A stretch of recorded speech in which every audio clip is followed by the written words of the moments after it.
1607 সালে মুঘল দরবার।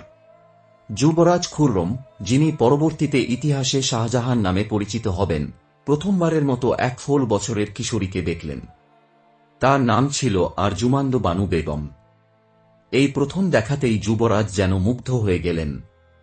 তার সৌন্দর্য, বুদ্ধিমত্তা এবং মিষ্টি ব্যবহার যুবরাজের হৃদয়ে চিরস্থায়ী ছাপ ফেলে। রাজপ্রাসাদের মধ্যে শুরু হয় এক নতুন অধ্যায়, এক নিষ্পাপ প্রেম, যা কালক্রমে ইতিহাসের পাতায় জায়গা করে নেয়। 1612 সালে দীর্ঘ 5 বছর অপেক্ষার পর খুররম ও আরজুমান্দের শুভ বিবাহ অনুষ্ঠিত হয়।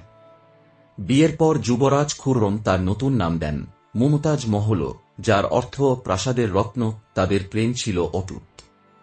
শাহজাহান যখন সিংহাসনে বসেন, তখন মুমতাজ মহল শুধু তার স্ত্রী নন, বরং তার রাজ্য পরিচালনার পরামর্শদাতা, বিশ্বস্ত বন্ধু এবং আত্মার সঙ্গী হয়ে ওঠেন। কিন্তু এই সুখের দিনগুলো বেশি দিন স্থায়ী হল না।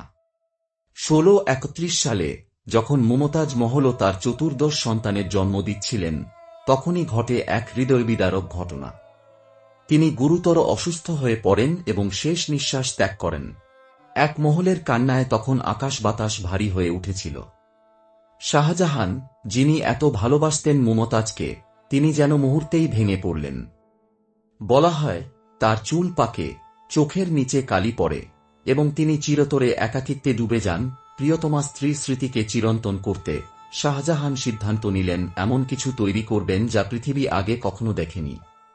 শুরু হল এক মহাকাব্যিক স্থাপত্যের নির্মাণ, তাজমহল। 22 বছর ধরে 20,000 শ্রমিক দিনরাত পরিশ্রম করে তৈরি করলেন বিশ্বের সবচেয়ে সুন্দর সমাধি। এটি নির্মাণে ব্যবহৃত হয়েছিল বিশ্বের সেরা মার্বেল, মূল্যবান পাথর এবং শিল্পকর্ম। তাজমহল শুধু একটি সমাধি নয়, এটি প্রেমের এক অমর প্রতীক। যখন আপনি এর দিকে তাকান, আপনি অনুভব করতে পারেন শাহজাহানের গভীর ভালোবাসা ও তার ব্যথা। কিন্তু ইতিহাস নিষ্ঠুর। শাহজাহানের শেষ দিনগুলো কাটে তার নিজের পুত্র আওরঙ্গজেবের হাতে বন্দী হয়। তিনি আগ্রার কেল্লায় দিন কাটাতেন, যেখানে জানালার ফাঁক থেকে দূর থেকে তাজমহল দেখা যেত।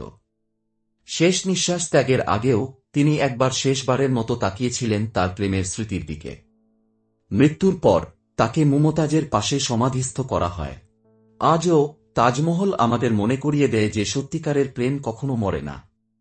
এটি শুধু মার্বেলের তৈরি একটি সৌধ নয়, এটি শাহজাহানের ভালোবাসা ও মুমতাজের স্মৃতির এক নীরব সাক্ষী।